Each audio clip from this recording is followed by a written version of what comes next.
some people enter a room already famous, and some people enter a room already impactful.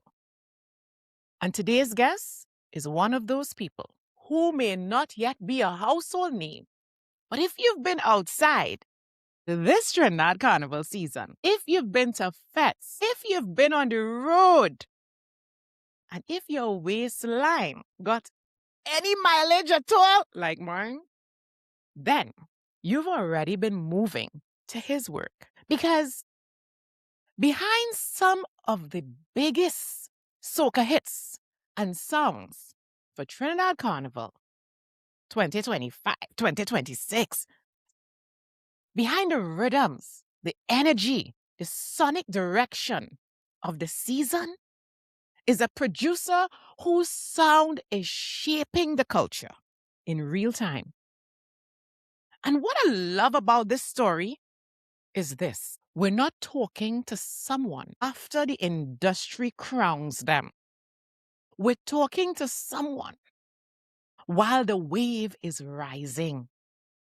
Because Basia TV Podcast has always been about storytellers, culture shapers, and the people building the future of Caribbean excellence.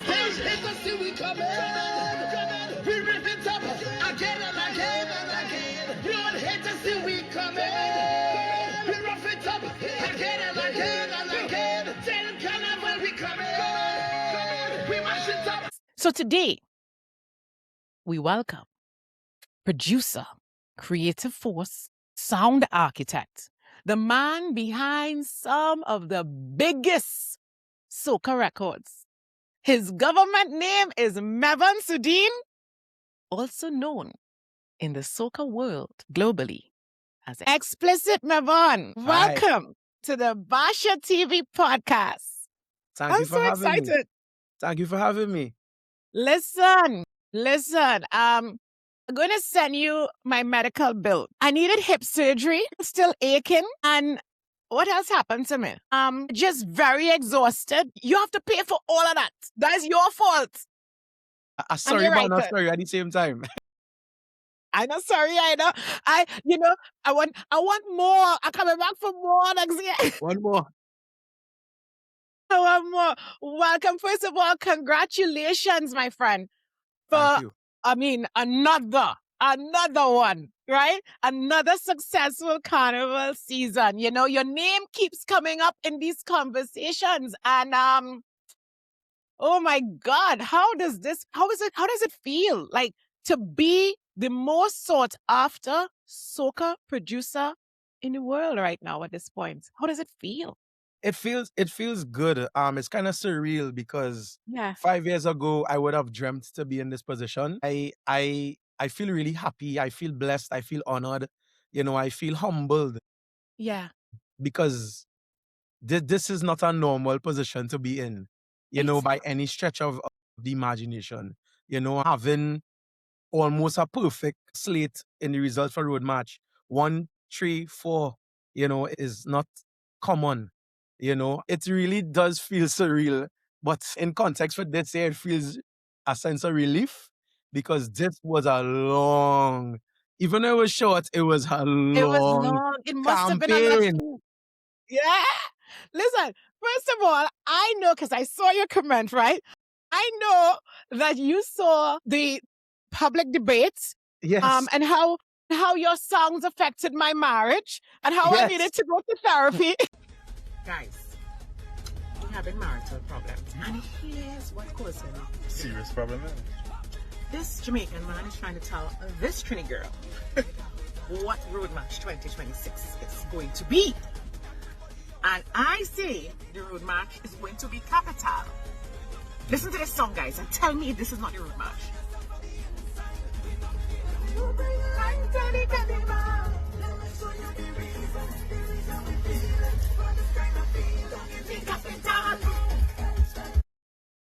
I saw. And I hope you enjoyed that little display that my husband and I it was like us paying homage to the great work and the great talent that we have in our region. To have a producer, what a lot of people on TikTok and Instagram and all of the social platforms that we put this mess on, what I didn't realize is that the real winner was you, right? Because whether Capital won, whether Roadman of course or Encore, Encore yeah. won, whoever, whether it was Bungie, was the real winner is XplicitMevon.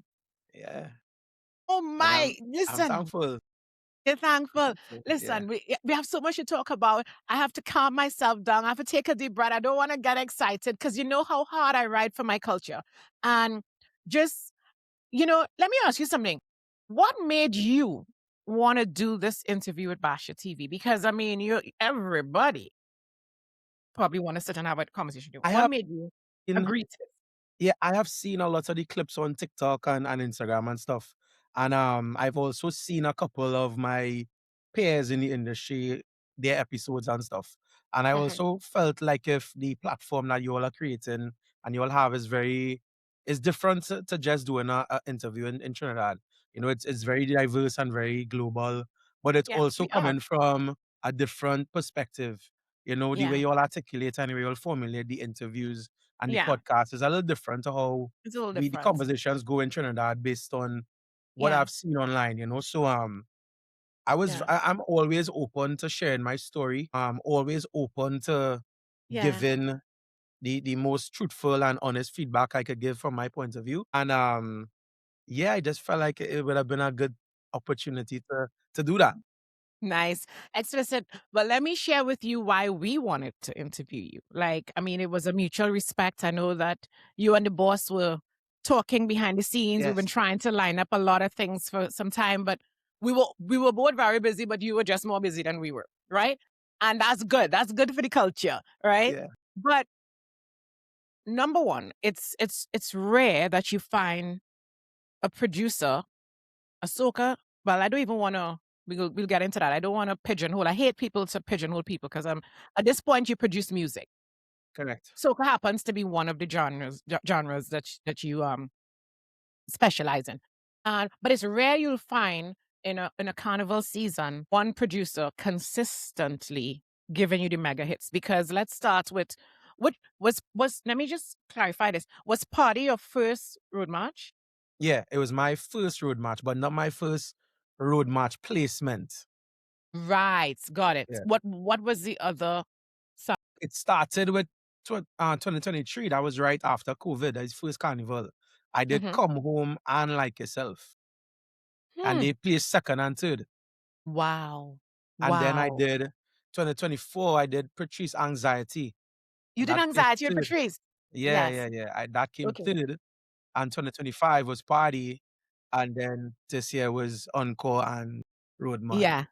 Yeah. and Capital. So it's rare that you find a producer, and that's why I need to get into your head and more so your soul, that could give you basically, as I said, you're controlling the waistline. Because you could, and no disrespect to the writers, because as a writer myself, those writers are incredible. So congratulations to the writers who were, For sure. who are part of the Definitely. chemistry as well. However, we'll get to them later on, and they'll be given their dues. Sound, music, that's what brings everything alive. Outside of having some of the baddest entertainers in the business, and I don't know, you need to talk to us about that later on, how you go about your songs, how you select the people that you want to carry out your creativity. But to have someone go to bed, get up every morning, or I don't even know if you maybe you go to bed in the day and get up in the night, or whatever your formula is. Come up with these songs that people like myself, I'm back in the gym wanting more. I can't wait for next year to hear what you're gonna say. I want to give you my story about Party. Right. So let's start from 2025. My husband and I, we decided, because of course, based on the nature of our business, we don't miss the thing called Carnival. Right. It's the heart of what we do, And we started with St. Mary's Fete. So we hear Party and we hear other songs. I can't remember the other songs at this point, right? But it was nice songs. And of course, we heard a lot. So we entered St. Mary's, rain falling. St. Mary's was a bit of an issue that I year. remember that year. Remember that? That year. That was in Marshall had no voice and thing. Marshall had no voice, but he still mashed up the place. So they wicked because he mashed up the place because he came with. So we weren't sure what road march was going to be. This is a real story. We came in there and rain was falling, people scattered, and Marshall touched the place with no voice and a song called Party. My crew and I look at each other and we're like, shit. Why this man like you have a jumbie boy? So I just realized the jumbie is you, right? Because we walk into the party not knowing literally what road march was going to be. And we left without a doubt knowing that Party was going to mash up the place. And Marshall had no voice. Yeah. And people were cussing and da-da-da-da-da-da. You know how the story go. Sure. And for me, that year, you tell people all the time, like, everybody want to be famous. And I hate that word. People want to be famous because it looks so easy online to be famous, but nobody is paying attention to work ethic. Nobody is paying attention to consistency. Nobody is paying attention to really just wanting to be the best at their craft. But something tells me that you are different. Because I look at the buildup of you focusing on your work. I look at the way you approach even going into this interview, your attention to detail. And of course, I know Marshall Montano's work ethic. And he don't surround himself with anybody who's not on his level. Yeah, for sure. I get the picture. And I'm like, after Party, I didn't feel a need to do an interview, really. I was like, ooh, Party nice. But you see, when I realized for 2026, the same producer come back with the Encore, Capital, Roadman. I'm like, who is this? What is his diet? What does he do? Like, what's going through your brain when you go to sleep? Because as a creative person, I know what it feels like to have to be at the top of your game in a different industry, but keep creating. And man, you are a boss. Thank you. Like, let's talk about, like, what was your story before you started doing music? Because, like, were you always doing music? How did this happen? Like, what made you know that you had what it took to deliver this for Trinidad and Tobago and the rest of the world? Because I don't want to make this a Trinidad and Tobago thing, because we know that the soca that the world relies on comes out of Trinidad and Tobago, hands down. Right, sure. You're the man. You are the man. You realize that you're the man now, right? Everybody wants a hit. Slowly me, but I surely. want to sing. I come in next year. Yeah. I mean, my phone has been lit since You're the man. last year, but then this year is even in more This year you solidified it. You're the man. Yeah. And I'm blowing smoke up your ass. You are the man. I mean, who does this? To answer your question, I still don't really know what happened. From a very young age, I've always been a creative. Yeah. I always go back to the story of me going to church with my mom and drawing stick figures and ninja turtles and thing in the back of my mother's Bible. Because as a child, I am there sitting down, twiddling my thumbs, and I have a piece of paper to draw on, and it just happens to be the plain white page at the end of the Bible, and I am drawing any cartoon and thing I could draw. So I was always a creative person. I always could have drawn and painted and that kind of stuff, right? And then so it started in with primary art. school, yeah, it was definitely visual art and expressing myself through drawing and crayons and markers. I always loved that as a child, So fast forward to primary school now, I was introduced to not music on a theoretical standpoint, but I went to Mucurapo Boys RC, which is not a prestige primary school in Trinidad at any means. It's very normal. But it being in the heart of St. James, who say and that kind of stuff is very big in St. James. So a lot of the kids who were in my class used to be drummers. So like the Best Village and the Who Say and the Carnival. And they used to be drumming the desk and drumming, actual drumming and stuff.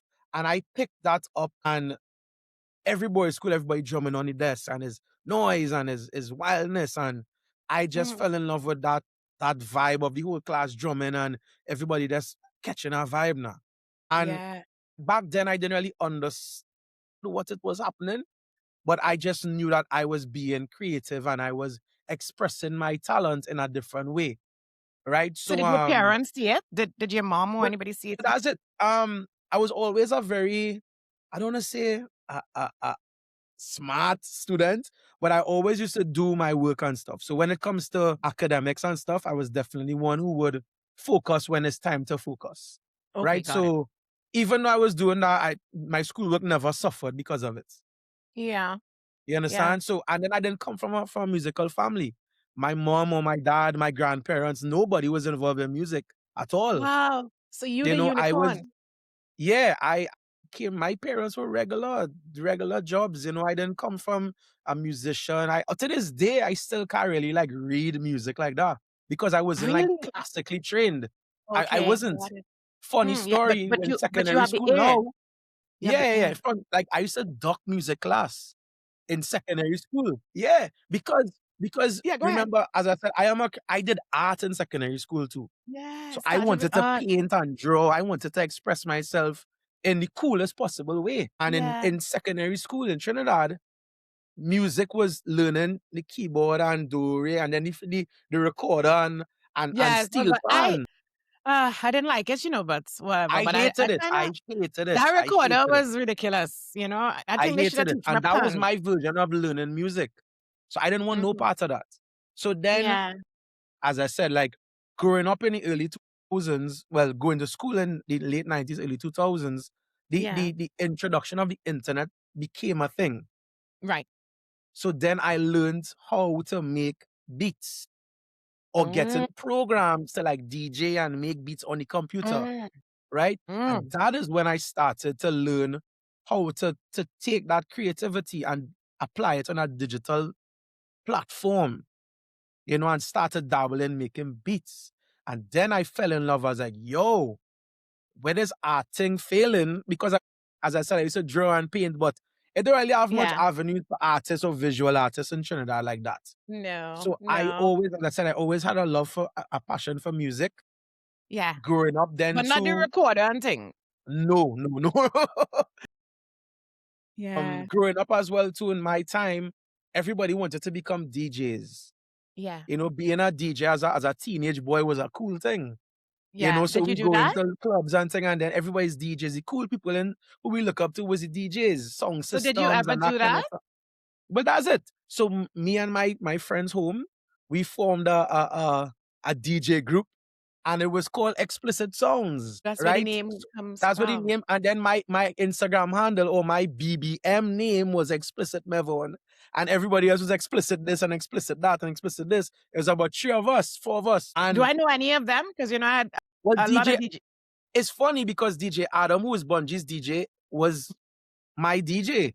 Right, right. So I I was don't the know mic. him. Well, I started off DJing and he was the mic man. And then when I fell off, he picked up the DJing and then I sat in micing.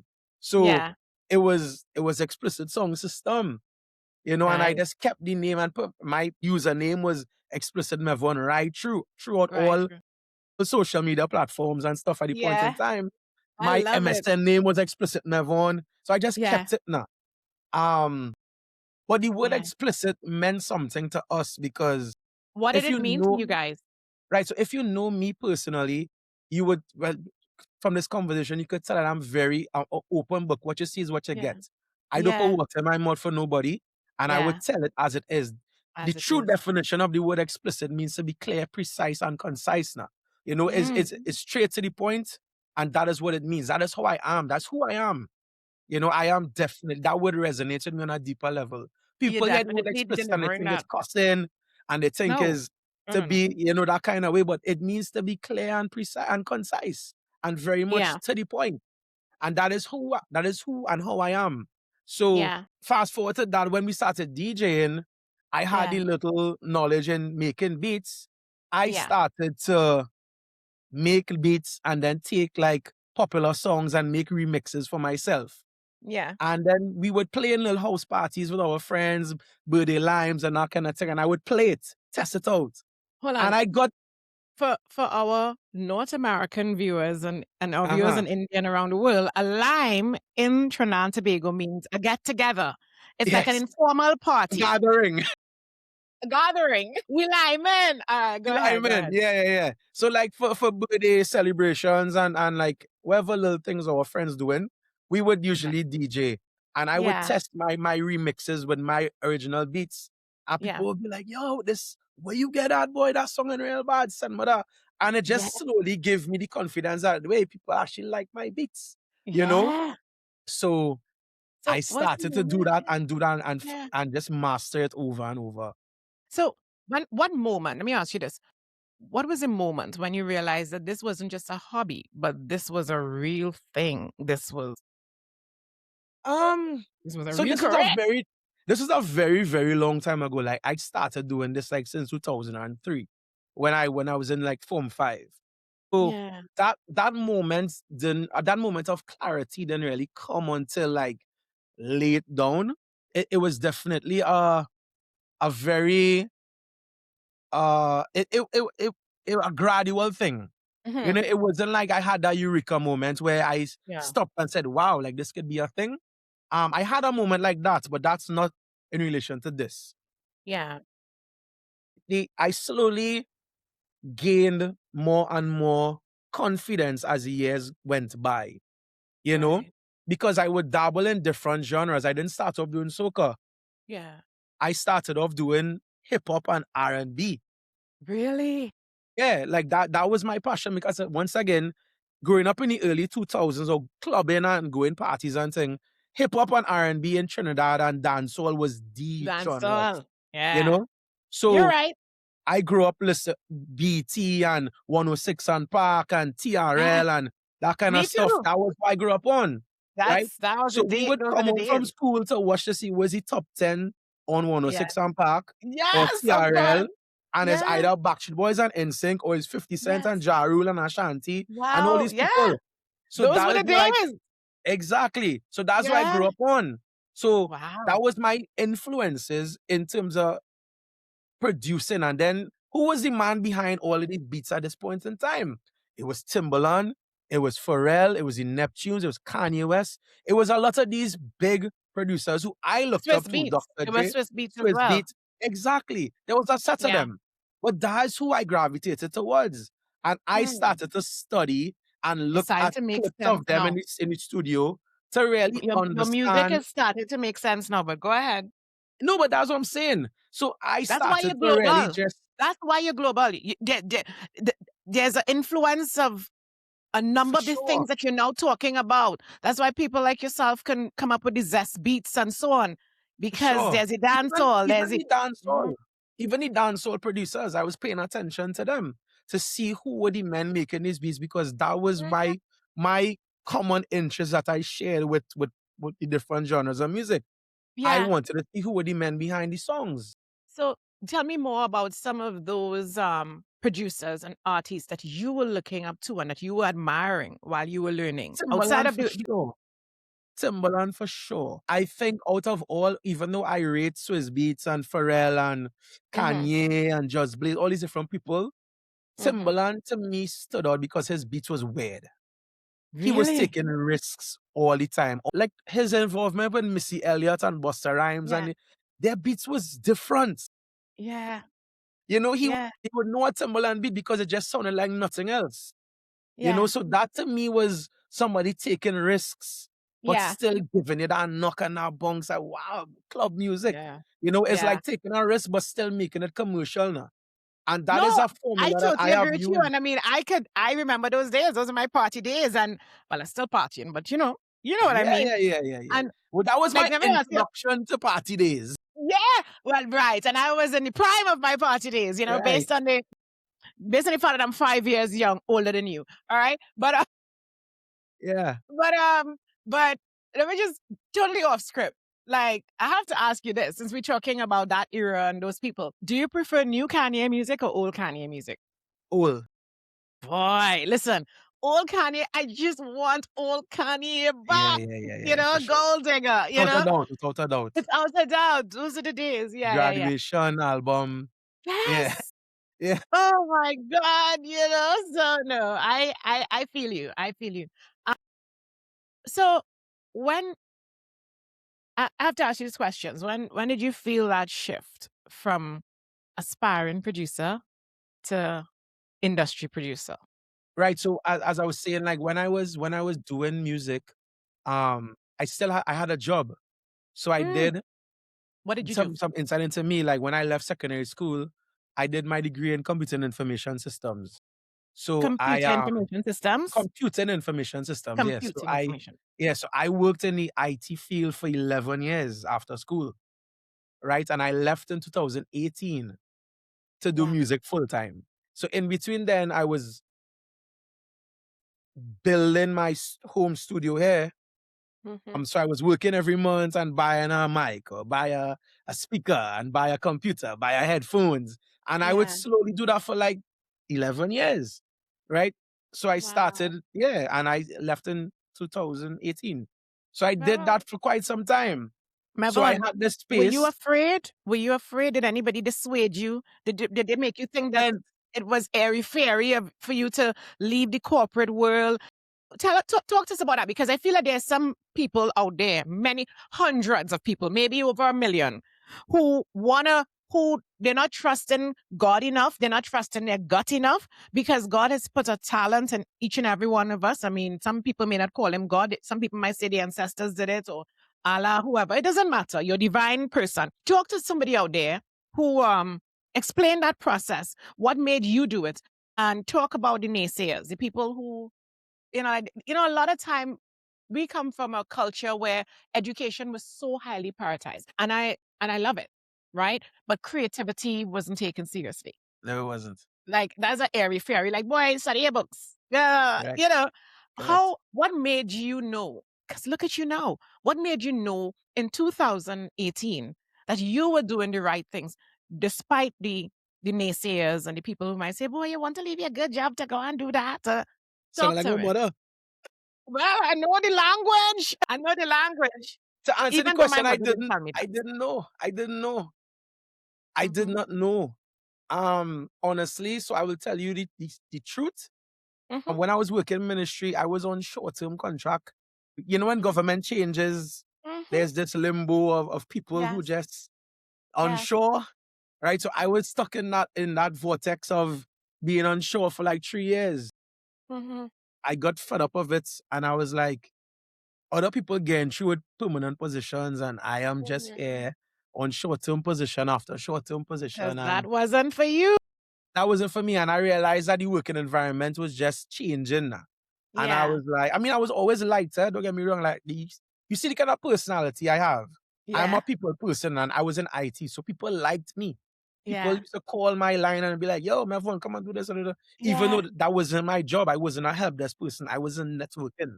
I was dealing with Yeah. servers and the server room and that kind of stuff. Yeah. But people used to call me to fix help desk Yeah. stuff because Yeah. they like my personality.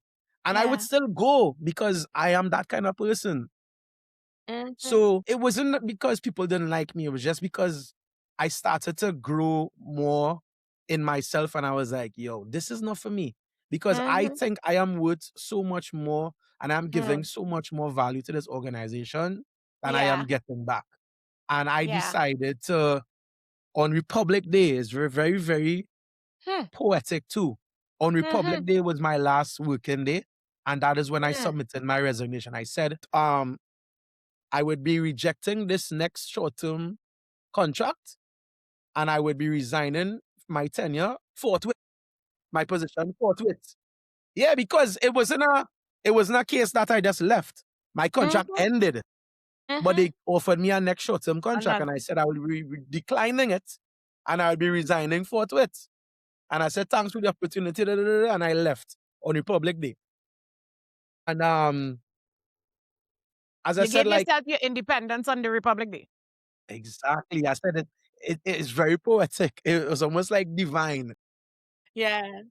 Yeah. When that happened, I mean, I spoke to my parents about it, My mother in particular was very, very scared.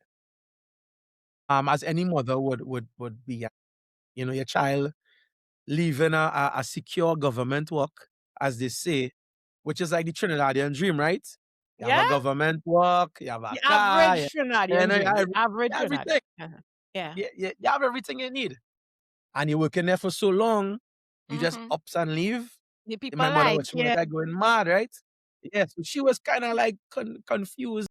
She Yeah. understood after our conversation I had with her, and I told her, I was like, yo, this is not working for me, and it's clearly not going to get better. I have this space, I've built this small space in which I'm not leaving to do nothing. Yeah. I said, you know your son, you know my capabilities, you know my potential. I was like, believe in me and let me do the work. And she did that. She was very scared, as I said, Yeah. 2018, right? So check this out, Is check she the scared timeline. now? Is she scared now? Proud. Going to friends, hey, it's my son on TV. Yeah, moms. A special shout out to moms. Yeah. Part-time then. So she would come to these shows, and like my friends who had produced for her, they would have little shows and she would come with me. Everybody know my mother. Even to this day, Marshall will come here. Hey moms. Everybody else will hail my mother and things. So she's part of it. She's part of it. That's so amazing. For sure. Even my dog. And I just want to say this for our listeners and our viewers, because as I said, you wouldn't believe. I mean, everybody went through that. Every creative, myself included. And I remember having a conversation with my mom briefly, just to say this part that we need people out there to hear. People who went to university and they had that formal, whatever. I remember in my case, in 2000, I left IBM. That was my last job, IBM Jamaica. And my mom said, what you gonna do? Because I left because I had to follow my husband around the world, because that's what the request that was made for me with West Indies cricket. My mom said, what are you gonna do? Oh gosh, you have a good job at it. I said, Mommy, I have an MBA. What's the worst thing that will happen to me? I will get our next job. Yeah. She never asked me another question after that. After that, my mother also supported my dreams as a creative. And now if I tell my mother I go in and get work somewhere, she gonna be like, you feeling okay? Mad.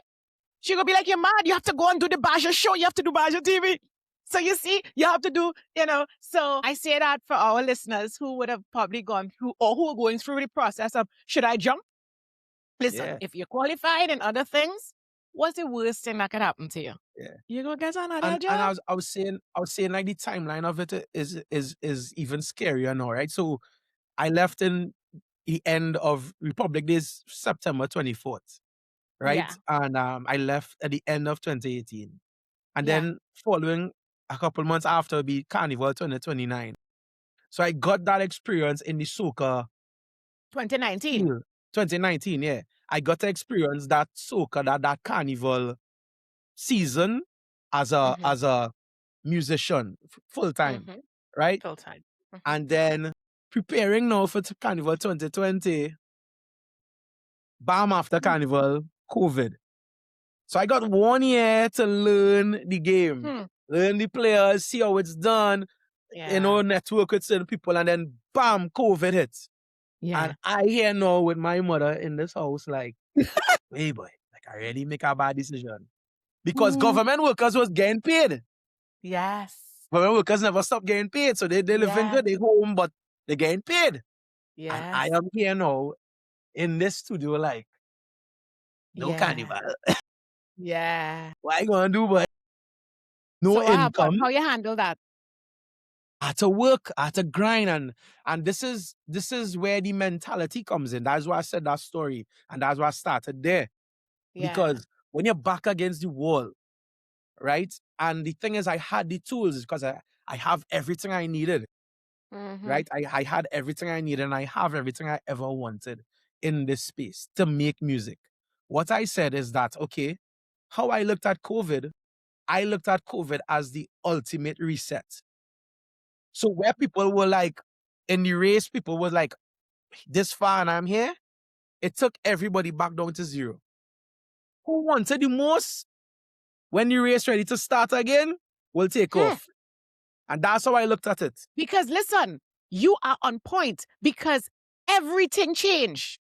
That's when we saw, that's after that reset, we saw Lava. We see Young Brother. We see Michael Kuteja. Yeah. We say XplicitMevon. It was a reset. You're right. It was a reset, yeah. And that's how I looked at it while COVID was going on. I said, I'm a tech brain. So I looking at the internet and I trying to network, learn certain things, do courses, network with this person, friend this one, follow this one on social media, message this one, slide in this one DMs, yo, let me collab, learn what I need to learn, follow whoever. And I would watch everybody live who doing, not at plenty lives. Everybody wanted to be live. Hold on, pause. Can we be best friends? Of course. No, but that's how I am. Because, yo, I like you. This is something that, as I said, I didn't have the answer for until my back was against the wall. I didn't think I was, it's called I shouldn't say I didn't think, but I was never forced to put myself in a position where I had to swim. Yeah. It was sink. It was swim or sink. The art of pivoting is what every entrepreneur, whether you're a creative or a straight businessman, needs to master before they become successful. For sure. It's and as not I didn't failure. Go to school for this. Nobody prepared me for this. It just happened. But the good Lord prepared you for it. For sure. And I'm a good friend person. I was good at church still and thing. You know, thank God for drawing on the back of the Bible. Yeah, them stick man and them, yeah. You were communicating with the angels. Exactly. Yeah. I had a friend. I still have a friend who does marketing for Volvo in Sweden. He went to school with me in secondary school, Chris Graduate. And he told me when I left my job, he was one of the first persons I called and I said I'll leave it. He was like, bro, I am supporting. He's like, I know you for so long. And I know you have what it takes. He said one bit of advice, and I stuck with me till this day. Yeah. He's like, whatever you decide to do, get up and go to work every day. Get up and show up to work.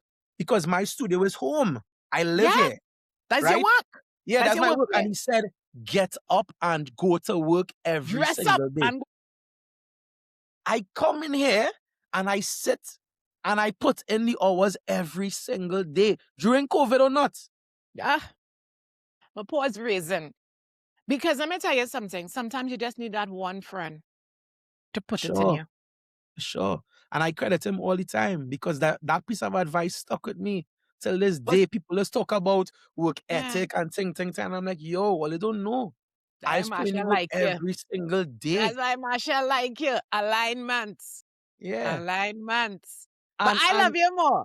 I love you more. You're like, oh my God, like to hear someone in our soca industry just talk this way.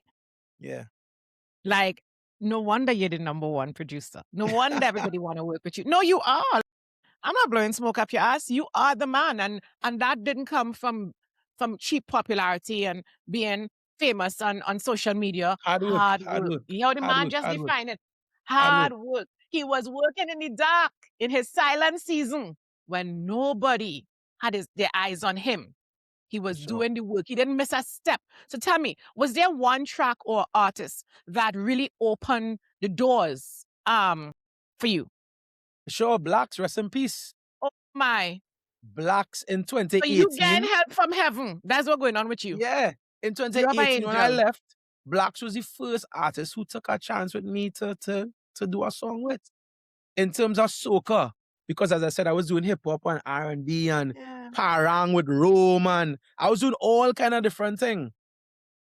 Our Blacks was the first soca artist to give me a chance in soca.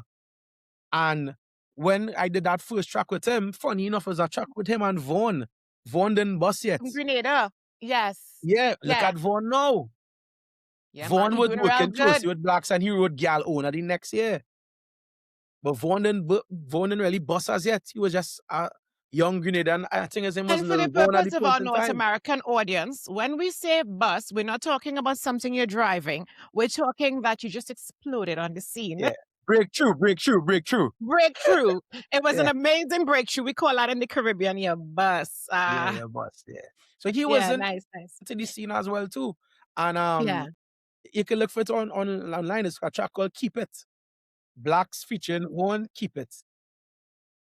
Yeah. Following that experience, he would message me, he's like, yo, yeah, no more of them beats, send me rhythms and thing now. And then I Yeah. did a song for 2020 Carnival called Canbule with Blacks. I don't know if Yeah. you remember it, but it's good. If you're feeling like a bite up shilling. And I Listen, did that. my husband, that Jamaican man, he was a real Blacks fan. Like Blacks was the man for him, and closer to that now for him is voice, because he likens him to Yeah. that type of So music. I did a few songs with Blacks, and I think that kind of gave me a kind of cosign in the soca game. You know, the fact Yes. that Blacks kind of put me on. Um, Yeah. they had a couple shows in Trinidad, and Blacks would call me up on stage and say, "This is the Yeah. producer. This look out for Yes. this man," and I have footage of that. You know, Blacks really, really put me on, and Yeah. because of that, I started to network with the Nadias and the Patrice and different writers and different producers as well too. Because I proved myself that hey, I could do the soca thing as well, not just hip hop, R&B, and parang. Okay, so talk to us about how did the great Marshall Montano come into your life? Because Right. So yo, when Marshall co-sign you, yeah, Marshall don't joke, you know. yeah. So once again during COVID, Mhm. I had the beat for Like Yourself.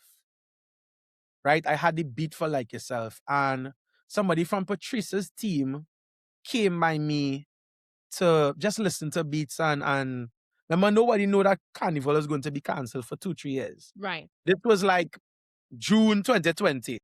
This is like Greatest a tobacco of couple. our lifetime. Yeah, this is when the place on lockdown. In Trinidad, we had a kind of period where they open back up for a little while because we had elections. Remember, we had Yeah. Trinidad Yes, I election in remember that. 2020. Yeah. But And the they two open up the carnivals place were for a little canceled. while. 21 and 22, no carnival. Can you imagine? Yeah. But Yeah. August 2020, they opened it back up because we had elections and things. So I people was remember. moving around and things, having sessions with masks on and all that stuff.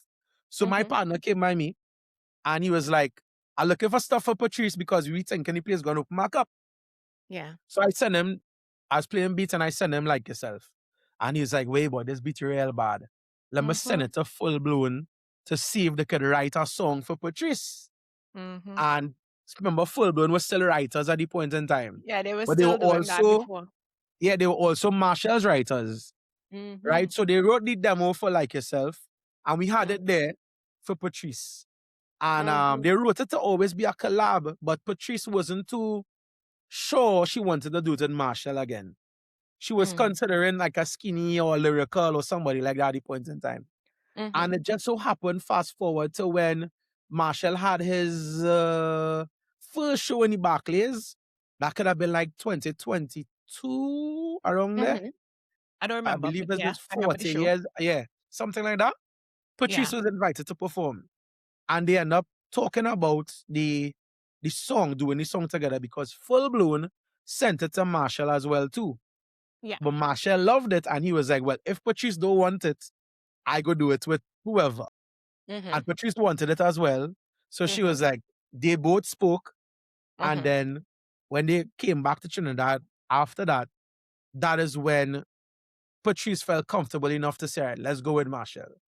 So I didn't really get introduced to Marshall directly at the point in time. But when it says Patrice, are you going to record it? I went.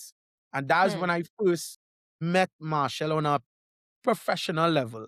Not as a fan or anything like that. We in the studio working together. Right? And from there is when I got to see his work ethic. Because my work was already done. I had the beat done, the demo was done. It was just for him to come and record the song now. So I didn't record him. I just sat in the studio while his engineers was recording him and Patrice. So I was just sitting. I mean, there's footage of that. You could jump up on who you want and I go and up on who I like it. And if you feel to wine on everybody inside it. If we stop halfway, we wouldn't get the until the party done. Right. But she already do that until the party done. She goes, That's what like yourself. Like yourself. And she just pull it out long. Like yourself, like yourself. like yourself. And that thousand girl, right? We know which ones we keep in. And the thing is, Marshall, the new version of Marshall, post-COVID is a lot different to what I've heard in the past. But I'm thankful enough that I got this version because how Marshall treated me was with utmost respect, and he respected my vision and opinions as a creative. Because even when we were recording, he would ask, he's like, what you think of this? You think I should do it this way? And he would ask me. And this is me having one or two soca songs that you might know. Marshall trusting me and asking me my opinion. So then I started. Because the new version of Marshall pays attention to alignment and energy. Exactly. And I guess he felt that, you know. Yeah, but I feel at like the point I felt in it before time, you got here. I've asked my producers. no, but that's the thing. While it's going on, you don't know that. You're not really thinking along them lines. You just in the moment, taking it in, Marshall met observing. you. Marshall met me. You And didn't that's meet the truth. Marshall. That is Marshall the truth. met Marshall you. met me. Because I didn't set out to meet Marshall. I didn't Marshall really met plan you. to meet. Yeah. The stars just aligned for it to work out like that. And then we would try. And then 2024, he sat out Carnival. Yeah.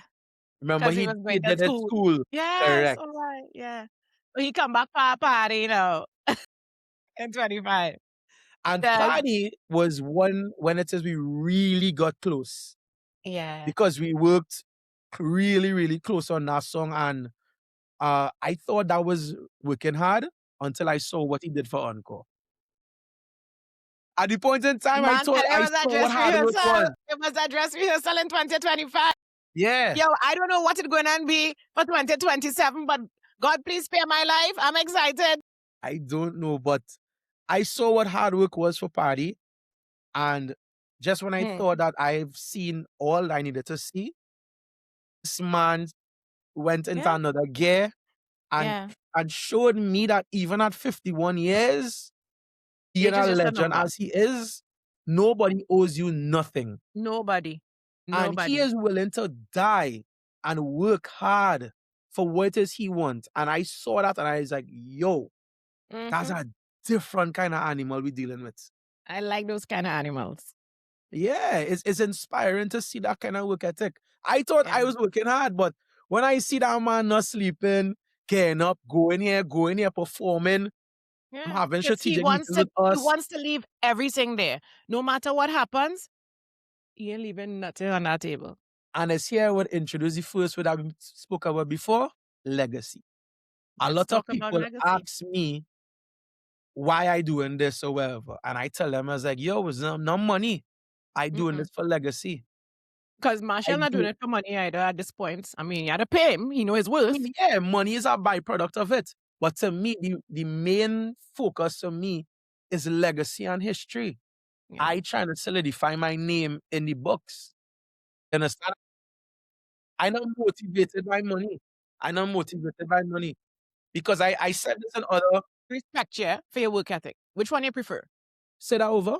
I say you can make money, but nobody respects you for your work ethic. And for I will respect. I will respect. I want respect, buddy. I want respect. Respect me. Yeah, I will respect. Just... Yeah. I want this to be the best interview you've ever done. And if I feel it wasn't good, you're going to come back for me to do it better. You know what I mean? For sure. Yeah. I'm a winner, you know. I'm a winner. I'm an only child, right? Me too. See, that where we got to be best friends.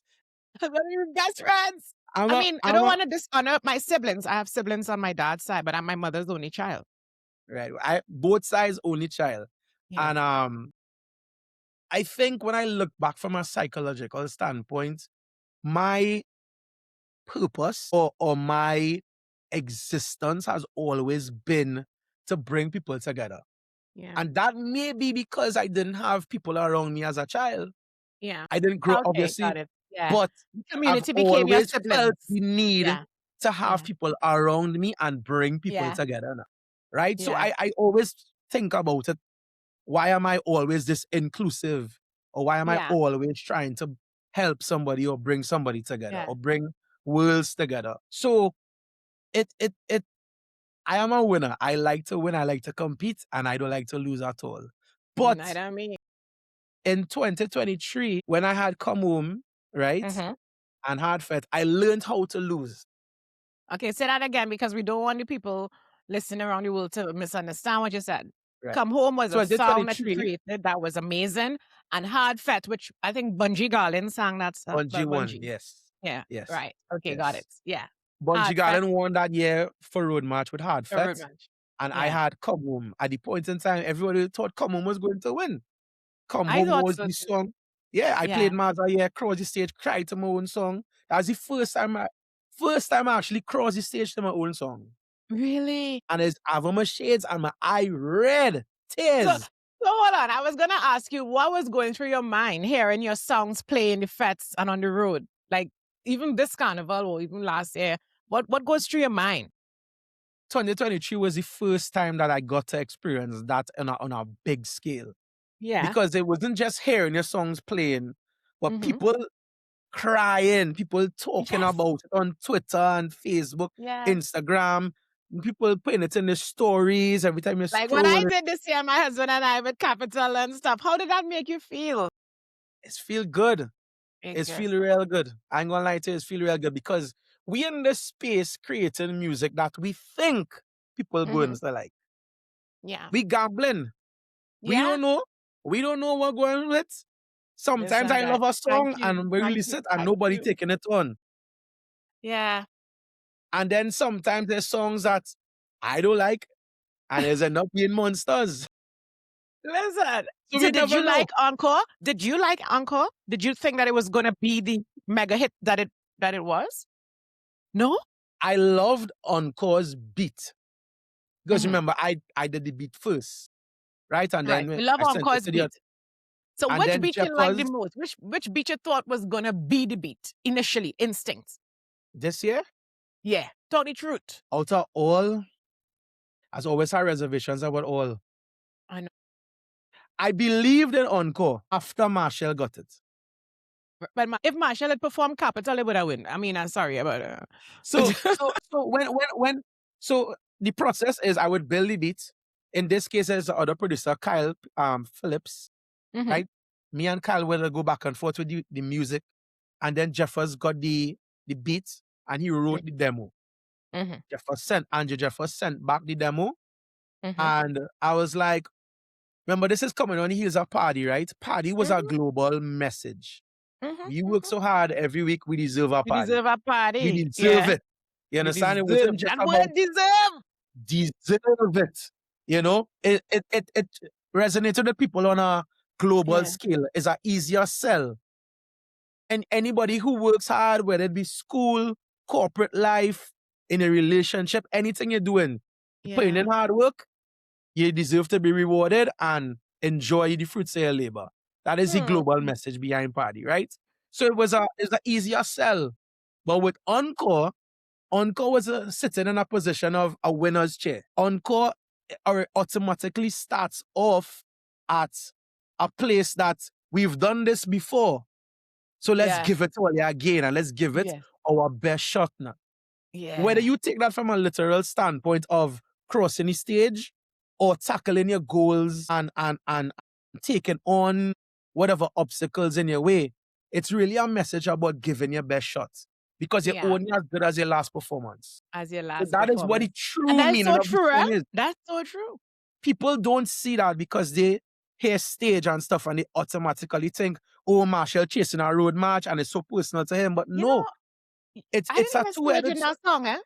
Huh? Explicit. I didn't really stage never really touched me in that song. You know the beat that is touched it. me in the line? Dress rehearsal Well done. done. The real thing starts. The real thing start. You see that? That's when I know that bugger was coming back and mash up the place. Yeah. So it after a while, as I said, when Jeff was sending the demo, I didn't really love to get them because I felt like it was you build this nice storyline and then we just kind of get dumb. It's like get them performance. Yeah. But when I really listened to it, I understood the balance of poetry and mashing up effects. It has to have that balance because it's not just about being a well-written song. It's not a poem we're doing. It's a song. There needs to have activation. There needs to have certain things that would make it a hit. Hmm. So it's a science in it all. So I didn't love it at first, but Yeah. then it started to soak and I was like, okay. So when I hear people saying they don't like it and they don't love it, and then Carnival time I see them jumping up, I was like, I I've understand. always loved it. Of course, I you know, understand. I've always loved it. I I was like, okay, understand. pressure. Because of course I heard Capital came out first, at least for me globally, not being in Trinidad and Tobago. I heard Capital first. And Capital did come out first. yeah, okay, so good, I'm right. And Capital was very nostalgic for me, just like DNA and stuff. So I was like, yeah, maybe he go take it this year with this, right?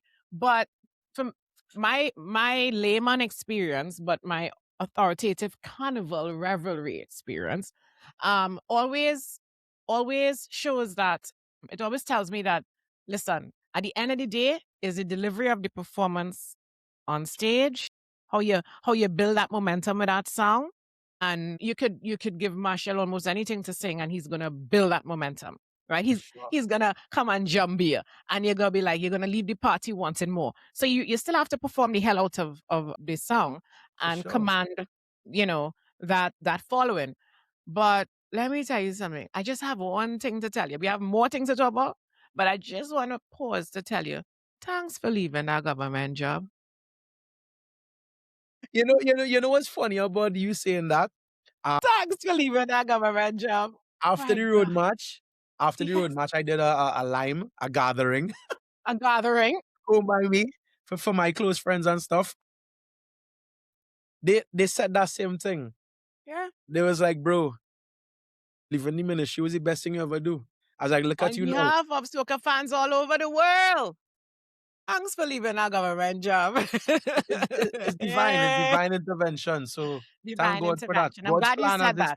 This episode is brought to you by 124 Not Out Sports Agency, the #1 agency for international cricketers in North America and the Caribbean.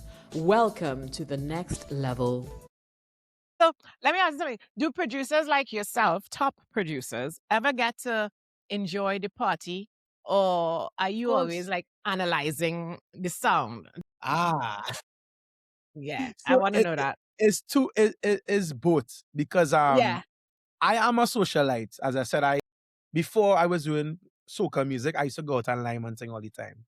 I was on committees and I still have a big network. I think that adds to my popularity now because I do have a lot of friends in good places and in influential spaces.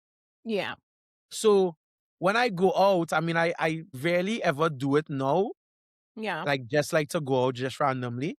But when I do, I am very critical and analytical at the same time. I would go and I would stand at the side or I'd go to the back and observe people's behavior because it's market research.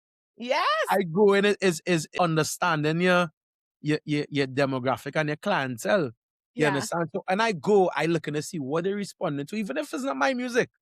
I go in and observe what they're listening to, how they're reacting, what they're doing, what they're not doing, what they like, what they don't like. And I am seeing trends now. Because I am saying, all right, this is market research that I am going to use and I am going to apply to my next season. Remember, as I said, I am a technical person. Correct. So I looking at it logically and I saying, all right, cool, this is that. I need to cover all these bases and I need to have this and I need to have that. Hence the reason why you talk about being strategic. I was strategic this year. I do a song with Galen. I do a song with Teja. I do a song with Boy. And the only person I didn't know a song with his voice. And it's not because I didn't try. It's just he had other things at the point in time. Yeah. But I work on anybody. Yeah. You have to because your talent deserves that. Yeah. You know. So walk us through your process. What comes first for you, right? Rhythm, melody, or artist? Do you like I remember having an interview with Teja, and he says that, for all his life, before he really became Mikel Teja, he was always writing a song for Marshall. Right, yeah. What comes first to you, rhythm, melody, or artist? Melody. So let me tell you why. Remember, I said earlier, I came from a hip-hop and R&B background. Right. So it mightn't look like it, I's a really emotional guy, you know. I really like feelings. So I you can like to write a good love feel. song. I like feelings. Look at these songs I am involved with. Come Yeah. home, Come like home. yourself, Yeah. anxiety, Anxiety. sadness, Gosh. party, encore, take me home. Mm-hmm. Look at the kind of songs I'm involved with, and they could kind of Yeah. see the trend. I am an Yeah. emotional person. I like to He's feel as a something. Trinidadian say, he's an emotional fella. An emotional fella. I mean, a little while I'm like to party and thing too, but at the end of the day, That comes to being a Trini. that is the balance. That's the And that balance. is the key to it, you know. Yeah. Oh my God. So Having the melody emotional comes connection, first. but still Yeah. having enough party vibes in it. Yeah. That's the beauty and the beast, I like to call it. You Yeah. need to have the emotion. Remember, earlier on, I Yeah. listening to TRL, Backstreet Boys, NSYNC. Yeah. Yeah. But then I listen to Timbaland and Kanye and Swiss Beats. Yeah. Yeah. Yeah. So I get it. I feel you. all part of the formula. It So all you just part had of that soul a long time ago. You know, you recognize that you were born to do this, right? It slowly came, but surely. yeah, it came through art first, all visual, and then it moved into melody. Transit to So music, so yeah. how do you know when a melody is carnival ready? When I feel it ready, if it can make me feel, at the end of the day, I don't really make music for people. Right. When I'm in the studio, I doing this because I like it. Got it. I not doing this thinking about nobody else in this room, but how Yeah. it making me feel. If it making Yeah. me feel emotional and where I feeling real warm inside, or I feel real happy, or I feeling to go and party, I feeling to go and Yeah. wine, I feeling to go and jump up, I feeling to go Yeah. and, you know, whatever. Yeah. If it making me feel any kind of way, Yeah. that's when I know I hit something. And that's all that matters to me at that point in time. Feeling something. If I don't feel anything about it, I just dash it away. And I'm Nice. gonna stay there. Listen, I think because you are arguably and definitely, not arguably, I replace that with definitely the most sought after producer of soca music in the world right now. I think you'd be the best person to define for us what separates a good soca track from one that becomes an anthem. I think honestly what makes anthems in well, at least soca anthems are songs that resonate on a mass appeal. It has that mass appeal. So like Party was an anthem simply Yeah. because it had emotional connection, but Emotional. it also had messaging. And it also, the melody of it was very catchy. We work so hard and that's what made Marshall pick the song. He was like, yo, I never hear a soca song start like this ever. You know, and that in itself, it stood out. You know, we didn't try to song like anybody else or anything like that. To me, Come On was an anthem too because it felt different. You understand? It was. Anxiety, It really was. Anxiety was a different song because it was addressing mental health and sadness in soca. Listen, that was Which is kind of weird. that was kind of like a premonition though. And it just so happened that Given the Drew year passed. she had. Yeah. But people think that song came after Drew passing, but that was No, done since songs August don't happen. before. People who know the industry know that you have to prepare these songs before. So But yeah. a lot of her anxiety was because of the relationship she had with Drew. She was going through a lot of personal things with that relationship. Yeah. And because of that, she put it in song. And that's why she was so inclined to put it in song. Because it Yeah. felt so true to her. Yeah. And that's all that mattered at any point in time. Remember, we as producers and writers, could we help write the song as well too? We Yeah. need to find that balance of not just making it a sad song or a poem, but Yeah. turning it into a way and molding it and shaping it into a song where people could really understand the messaging and take in the message, but still party to it. So I'm glad you said that because my next question to you would have been like, how much when the artist comes into your studio, how much of the direction is yours versus the artist? I'm very, very outspoken. You said that a million times in this interview. I believe you. Yeah, I am Okay. very outspoken. So if I don't like Yeah. something, I tell them you. Yeah. Yeah. I would from the artwork to Yeah. the font in the art, in anything I telling you. That font lame, boy. I don't like that. Yeah. Or Yeah. don't release it on Tuesday, release it on Wednesday. I am So telling you you. get involved like that. How you mean strategy? Marshall is performing in Flavor Village and we are in our WhatsApp group. Marshall, we want a Soca Monarch level performance, and we are coaching Marshall. You see them big flag? You need to command them big flag. Marshall, you need to Wow. print rags. You need rags. Wow. Empower the Wow. people. Take away the phones and give them Wow. empowerment with rags. All of that is Got it. us. Got it. We Like are not that. lazy producers. We are strategic. Nice. I like it. We understand that is our mission and is our Yeah. narrative what we was fighting.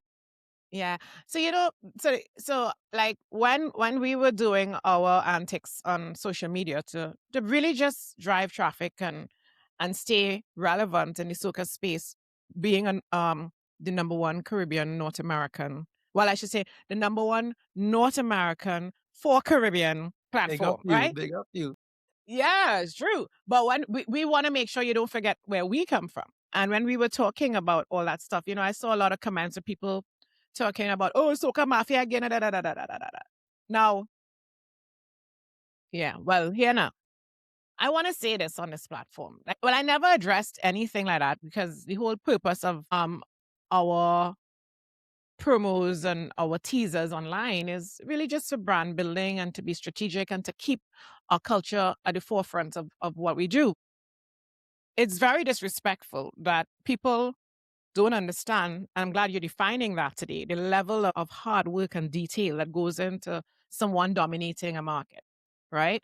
And if you call hard work and discipline and consistency mafia, well, listen, if you want Marshall's spot, work hard for it. Simple. If you want explicit spot, work hard for it. Sure. Serena Williams is like that. Kevin Hart is like that. Everybody, all the greats, all the world, everybody, because we all global now, streaming and the internet make everybody global. So you global for soca, everybody global. Once you're excellent, not everybody, but once you're excellent and you're the top of your craft, you are global. And Agreed. if you want to take that person's spot, don't tell me come about mafia. Work hard for it.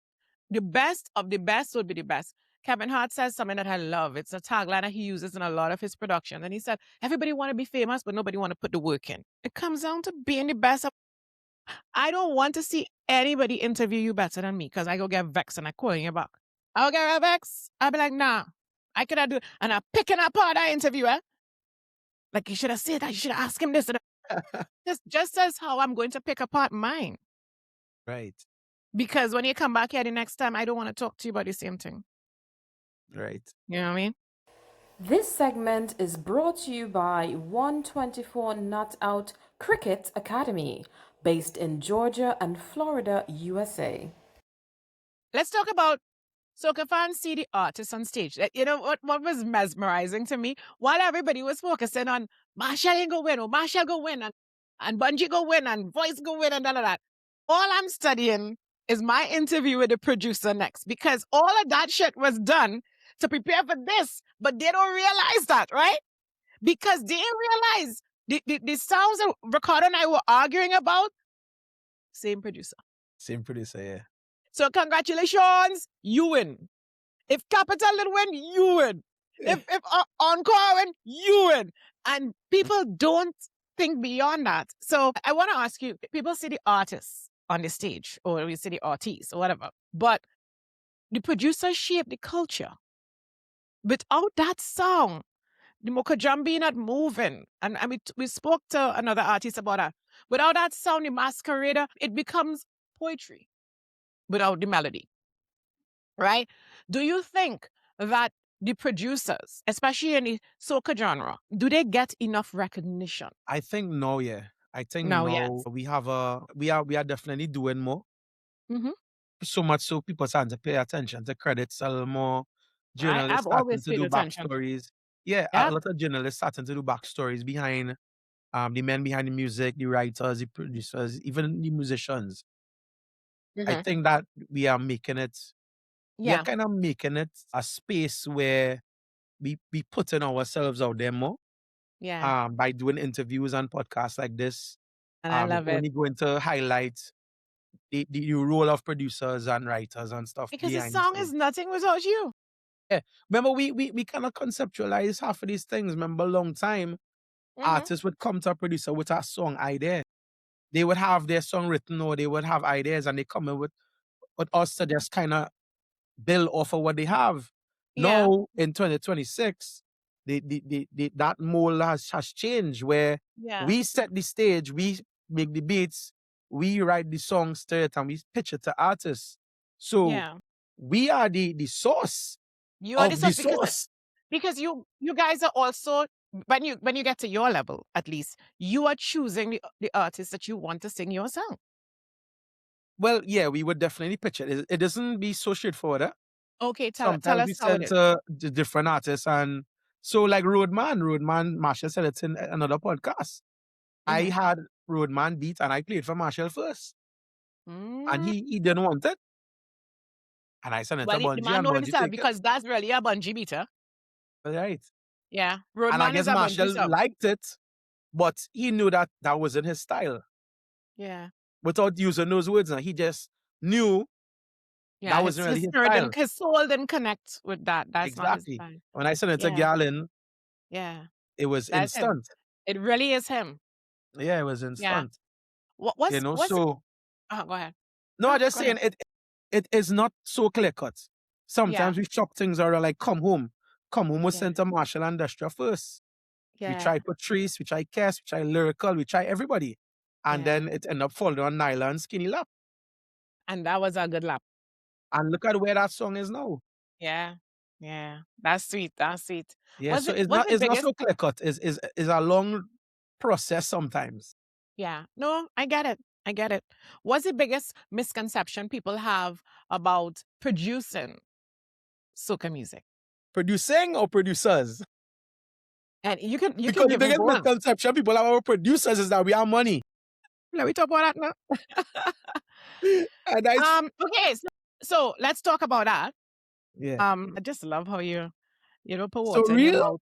Yeah. Oh, you don't put water in your mouth to say what you have to say. So is it that I'm hearing through your melodies that that producers need to be paid more, rewarded better? What percentage of royalties go towards the producer? Because I was told, because at least remember I operating in North American space, and the producers get more here. Right, of course. What going on down there? It varies from artist to artist, remember, producers are like little record labels. We do everything ourselves. Negotiations with artists and songs vary from artist to artist, song to song, writer to writer. Some writers demand more, some artists demand more. And if you do a collab with another producer or even musicians, they need to demand certain things too. And in some cases, artists might be more inclined to just pay out somebody for their services and own everything themselves. Right. So there's no cookie cutter approach to say this is how it's done. It really depends on your negotiation skills. Right. And Got how it. much you negotiate and how much you demand for yourself. So the negotiation starts with you. Like if it's your beats, you will decide. Well, you will start the negotiation and sure. whatever arrangement. So it's sure. really owned by you, and then you decide who gets what based on your negotiations. Correct? For sure. Right. Well, then I ain't frightened for you. 'Cause I know you don't put what's in your mouth. I mean, some artists are tough to deal with. Don't get me wrong. Some artists believe that their brand and their name is bigger than anything else. And then I had to humble them and be like, yo, I's a brand too. You are Explicit me. Mevon. Yeah, you coming to me because I's a brand too. I respect you on stage and in your environment. But when it comes to this producer thing, you have to respect me too. Correct. And I agree with you. And that's it. So it's different worlds coming together and different egos. People have these big egos. So and the instead of cut it down quick now, instead of let them know. Yeah. So the producer, like in North America, will also decide what they're offering the writer. Correct. And I would negotiate on behalf of them because sometimes the conversations is really start between producer and artist because the writer would have wrote the song and they're really involved in that part. But I would ask them, yo, how much you demanding on this? Yeah. Oh my God, this is amazing. This information is gold. Or I would ask them, where's your price? Yeah. There's some writers who just want money. Yeah. Because we're struggling out there, I'm not going to put water in my mouth. Producers and writers don't get paid like that. Even from streams and things. Soca not streaming like it used to. Or it should be streaming. Well, in one the step at a time. I believe it's getting better. And It's that was not. my next question. Do you It's think not. that soca is getting the global respect it deserves? I think it is getting global, but it's still very niche. It's still very diaspora related. So what needs to happen? It's Caribbean pockets of people who all over the globe, rather than an average Australian or German person Yeah. picking up soca. You had to come Trinidad to really understand it now. Mm-hmm. You understand? So it's little pockets and little silos of global fans, but I don't think it's really global like an Afro beats and thing just yet. Yeah. Yeah. You know? We get in there though. I know for sure we get in there. And I know for sure that you already there. So like a lot of people, right, don't realize, and this is our experience too, even in the podcast world. People are expecting to get there, get the money, and then they'll get there. But no, honestly, as creators, you get there and then the money meets you there. Because you have to get to your level first. Sure. And then the money meets you there. The money is not there first. The talent, the standard, everything is built. I mean, just think about where you were in 2023 and where you are now in 2026. Yeah, I tweeted that, somebody tagged me and they said the same thing. They was like, yo, look at Mevon, and Mevon have competed with himself. And I quoted the tweet and I was like, yo, 5 years ago, I would have dreamed to even have one. We said having 3 competing. Yeah. You know, that's You're real. the man, and in Jesus' name, as my grandmother and they will say, it will continue because you are not afraid of the hard work. Oh, for sure. Can I give you a little bit of advice from a business perspective and creative? For sure. I wouldn't worry about the money. No, I wouldn't worry about the money where you are. Right. I would understand somebody else worrying about the money who are 5 steps behind you. Right. Where you are now, that's where the money is going to come and meet you. Yeah. You feel me? Like that is it. Like, I don't want to give away my model too much, but I don't charge for songs. I don't charge for songs. My model is based on the long game. I am an investor into my craft and in my music. So every song I do, I own a significant stake in the song. So my estate is big. You understand? So I play the long game. I don't ever charge or take buyouts in my songs. None. So money is not a motivating thing to me. So I play the reverse game. I would invest and I would wait and get residual income as time goes by. You're going to be my best friend because that's what we're doing over here by the podcast, people and them. Yeah. And I understand that model may not work for everybody because sometimes people have bills now. They have responsibilities. You live in my mother, right? Yeah. Yeah. People, you need to know what works for you.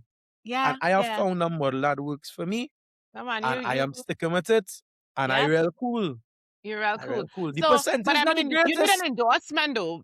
Be Mobile and they endorse you yet? Somebody needs to, because you are the business. You need an endorsement. I'm putting it out there. You need an endorsement. Come on. This is the baddest producer in the Caribbean in the genre called soca. Yeah, they need to endorse you real quick. Clipping it and putting it on Instagram. Yeah. No, I'm not afraid. Hey, just like how you're not afraid to say what nobody can fire me in a buzz. Never even had a government work. How about that? Oh my God, we're so funny. No, but you need an endorsement. So they need to start endorsing the top producers and writers and so on because you all are the ones. You all are the ones that we are hoping to produce the necessary ingredients for the waistline. It's funny you say that because I'm actually in talks with the Caribbean Music Awards. Yes. You look it up. Yeah. So no, it has been years in the making because in 2023, 2024 awards, when they awarded the songs of 2023, I had a whole set of come home nominations. And I was like, yo, you have Song of the Year. I was like, if it is you all want to be the Grammys of the Caribbean, you all need Correct. to model this like how the Grammys is. I was like, Yeah. Song of the Year and certain big categories, everyone who is involved gets an award. Correct. And we had meetings with them. We had to fight together. I got an award for it. Yeah. Yeah. You know? No, And we man. currently, Your time as I said, we coming. This fighting. We is fighting. the platform. This is the year, and it's only gonna get better. I mean, We fighting. We fighting for producer of the year. We fighting Yeah. for songwriter of the year. We fighting Yeah. for all those categories to shine light on yeah, the people, the real creators of this. yeah. Oh my God, I am really really excited for you and really inspired by your journey, and I just want to tell you that you really deserve it all. You didn't sit on whatever. You took chances. You took Oh, risks. for sure. You know, and I'm glad that it's all paying off for you. You know, Thank you. is there an artist you dream of producing for that hasn't happened as yet? Let's put it out there. Soca or global? I'm a global girl, Right. so I don't like to put people into. I have pigeonhole. always been a Usher fan. Mm, Remember R&B and hip hop? I tell them my first love. I am yeah, a huge Usher fan. yeah, I would love to do a song for Usher, Chris Brown. nice. Yeah, I think Usher and Chris Brown right now. I would love to do Mhm. that. Obviously, if I could have done a song with Michael Jackson, I would have loved to do something like that. Yeah. Marshall Montano is the Michael Jackson of the Caribbean for me. Huh. So that is already a box already ticked. That's a box. Yeah. Yeah, No, yeah. I feel that. But to Listen, continue to work with Marshall is definitely something that is Marshall is and letting you go is as ins- long as you keep doing what you're doing. Marshall is not an idiot. yeah, Right? is That's not inspiring the and Marshall I also know. educational. Something about the industry, the soca industry, that shocked you once you got inside, once you became an insider. Ooh, What that's a shocked you? nice question. I just only ask nice questions over here. But Something that shocked me, I guess the order of things. yeah, Coming from a non-soca background, yeah. understanding the key players and understanding the business Mm-hmm. was something that I did not have any knowledge about before. Yeah. So understanding how things were run, Yeah. who in charge of what, Yeah. who were the players in the game, and how Yeah. to navigate those relationships was Yeah. definitely one of the major things I had to understand and learn when I Yeah. came into the soca industry in particular. Because every space is different, even countries. Yeah. Trinidad might operate one way, but Barbados operates the next way. Grenada Yeah. operates the next way. Jamaica operates the next way. So understanding that level of it, and then I underestimated the of soca. I could have a hit in hip hop and R&B and parang and all these different things, right? In Trinidad. And they'll play on the radio and stuff. But when it is you have a soca hit, you're making national news. You might make international news and all. You'll be on Yes. platforms like this. Yes. Eyes 'Cause are we definitely international. on you. Yeah, it commands a different level of attention and a different level of respect. I Yeah. think that was one of the biggest eye openers to me to be like, wow, like when you make it in soca, Soca it's is a global. Like different when I hear level. people talking about, when soca going to be global, I think these people don't have passports because soca is already global. It is global. I actually traveled to do work in other countries because of soca. Yeah, Soca soca is it. fly me all over the Take it place. from me. I will not be interviewing you if it wasn't. Yeah, soca fly me all over the place. Yeah. The government work never fly me nowhere. I went to Tobago. Again, thank you for leaving that government work. I went to Every Tobago time a I couple see you, I'm times, gonna but I tell you never that went too. nowhere. Every time I see you, you're gonna get teased. Thank you for leaving that government work. Anytime. All right. No, I know that I get it ready for you to hand you over to RJ over the Z's. I see my producer and they say, well, the Gentina getting a chance. So Real talking, I tell you, I can real talking. no boy, well, talk. That's the only child in us. We didn't have siblings, Yeah, yeah? we had nobody, we had no friends. I don't mind you talk to. I couldn't wait to go to school to talk to everybody. All my report cards come home. Talkative, talking too much. Come first in test and get licks, she talks too much. I'm like, but I come first in test, I come second. All right, That is anyways. me. But no, I want to remind everybody to go follow XplicitMevon on his On Mevon, every platform, every on platform. Same every thing. platform. You don't know the platforms already. I have And follow OCD us, too, so everything consistent. everything. That's nice. And of course, don't forget to subscribe to this channel so you can see the best of the best. Because we over here at Basia TV, we only interview legends. Legends in the making. Hey, we'll be right back, and we're coming back with the Gen Z because he has some quick fire questions. Don't touch that dial. It's your girl Basia, or as my other podcast, Just Basia. You see the merch? We'll be right back.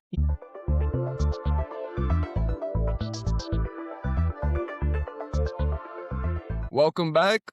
My name is RJ, and this is the Z Corner. It's a little Gen Z section and like a grown folk show. So, explicit. It's wonderful to meet you for the first time. Wonderful. Same here, bro. But I have a bone to pick with you. Okay. I myself was feeling a little bit down because, I missed out on this year's Carnival. And one of the major factors towards that was a song you produced. Which one was that?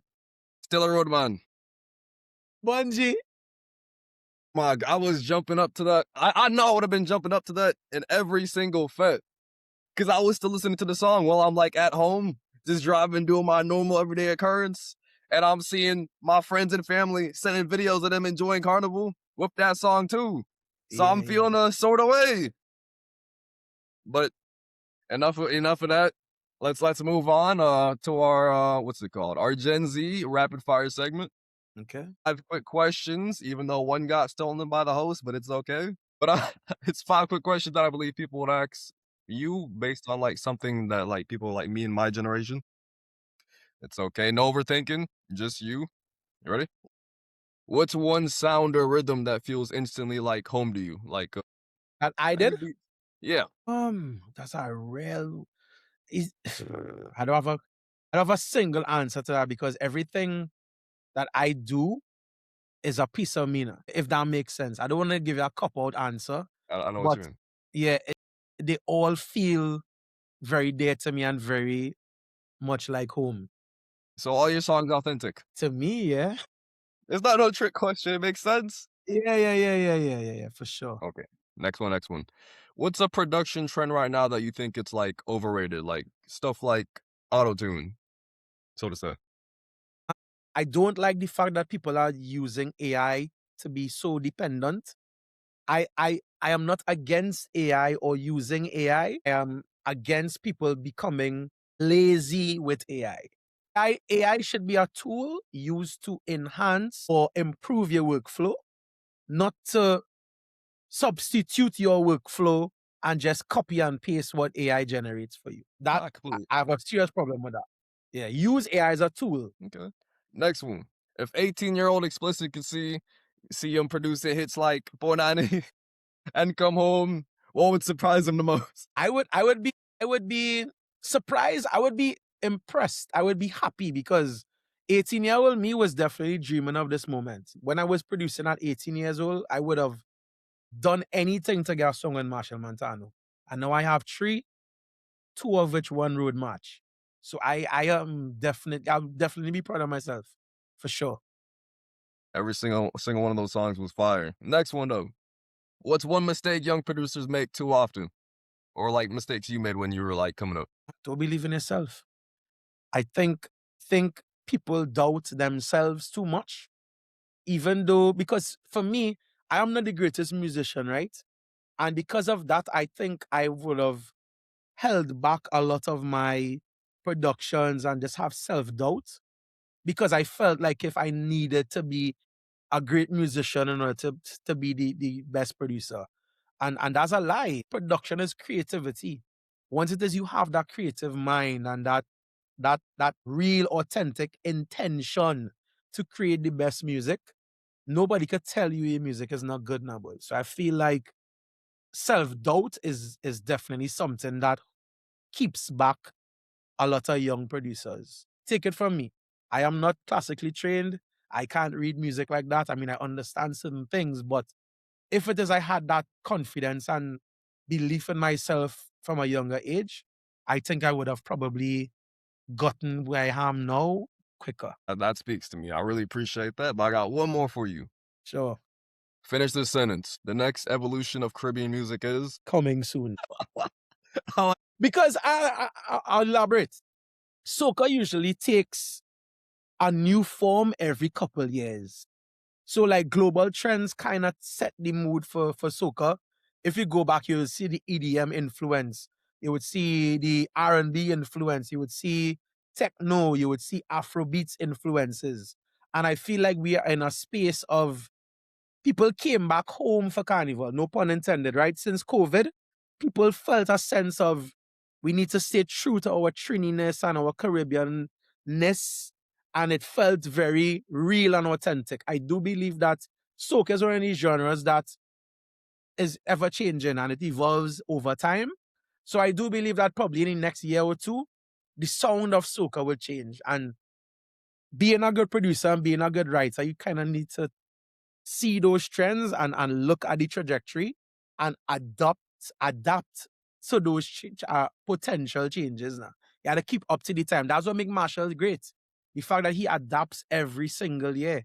He doesn't sound like a 51-year-old artist. Marshall dresses like a younger person. He sounds like just a younger person. He acts, he sings songs that could appeal to anybody because he is up to the times. So yeah, I think the evolution is coming soon. Would you say the one word would be adaption then? Adaption, for sure. Nice. Okay.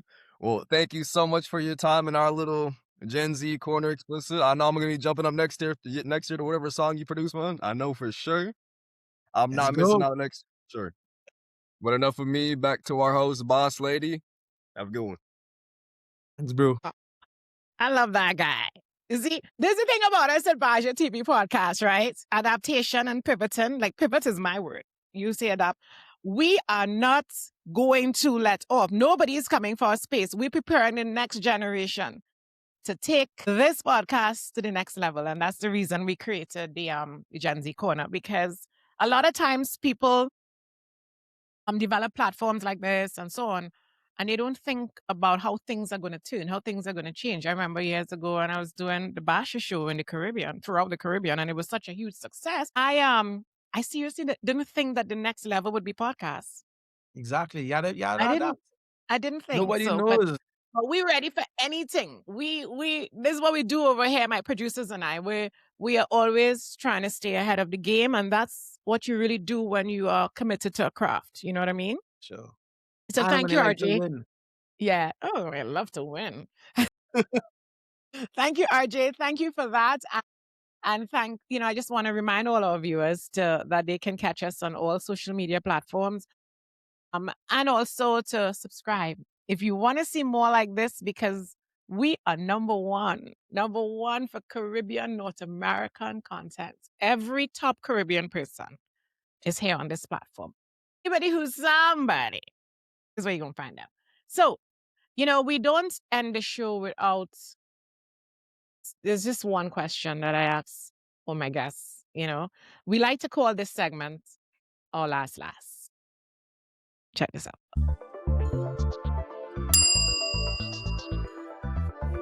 Okay. So, Explicit. We always ask every guest that comes to the Basia TV podcast this one question, our last question. And it's my final question for you today. And I'm always interested to hear what each person has to say, because it's the same question that we ask everyone to end this interview. And the question is, if you could change one thing in this world, what would it be? It's a Miss Universe kind of question. You're easy. You're really don't put water in your mouth to say what you had to say. Because listen, when we came up with this question, I literally said, this is a Miss Universe question. Wow. But it's not. It's not. You'll be surprised. Yeah. Because this is our legacy question. You know, Right. but yeah, you're right. It's not like a Miss Universe question. But like how you gonna be Mr. Universe? Answer the question. From a global standpoint, I do believe that if I could change anything, Mm-hmm. it would kind of be, I just want people to be equal. I think equality is something that I strive for because, as I kind of alluded to earlier, I like to bring people together. Mm-hmm. That has been, I do believe that's my purpose in life, whether it Yeah. be through music or any other means. I Yeah. do believe that my calling is to bring people together. And I just Yeah. believe that music is probably the medium, right? But I do believe that if it is, we could have equality, whether it be through eradicating Mm-hmm. racism and that kind of stuff. I do believe that equality would bring, just like what COVID did to my career, Yeah. level the playing field Yeah. and give people an opportunity to strive now. Yeah. I look Yeah. at it like that. That's how I look at equality. You know, if it Yeah. is that everybody could get the same opportunities to do good and the Yeah. same tools and the same, just equal chance at life. See, it's not a Miss Universe question, it's a human question. Yeah, for sure. You'll be surprised to know the answers that we get, and we like to showcase it after, sometime we like to just show that at the end of the day, despite the titles, despite the names that come through here, from XplicitMevon to Shaka Hislop to Teja to other experts that we interview globally regarding autism or medicine. It's just human. It's just a human Yeah. behind the titles and the talent. You know what I mean? So it's Guarantee. like an equalizer for us. Quality. Yeah. Oh gosh, this was so much fun. I think it's the longest interview I've ever done. Oh my God. Serious. Yes. I mean, who's gonna edit this? Oh my God. Sorry. So Not sorry. not sorry. As we close off this conversation, I want to say this. First of all, thank you to XplicitMevon for choosing Basia TV. And one of the things that I love about the Basia TV podcast is that we don't just talk to legends. We talk to people becoming legends. We have an eye for it. We know who to spot because culture doesn't move by accident.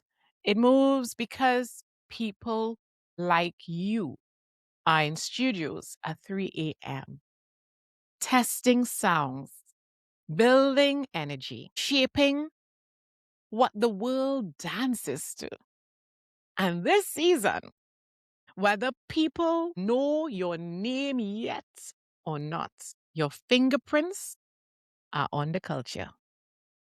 So thank you. Thank you for what you're creating. Thank you for representing Caribbean excellence. And we're so excited to watch your journey, XplicitMevon, unfold. Your government name, Mevon Soodeen, aka XplicitMevon. Thank you so much for joining us on the Basia TV podcast. And thank you for leaving that government job. And remember, as I like to say to all my guests and to our viewers and listeners on Spotify and YouTube, etc., remember to live the life you love and love the life you live. It's your girl, Basia. I'm outside. Cheers. Bye. Hey.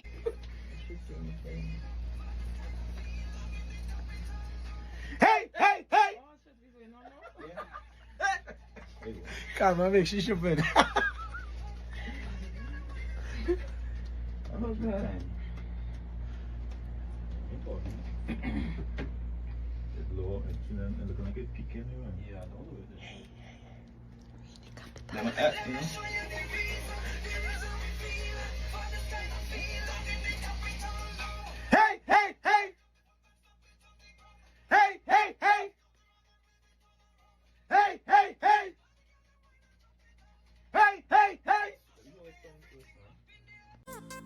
The views, thoughts, and opinions expressed in this podcast are those of the individual speakers and do not necessarily reflect the views of any affiliated organizations or entities.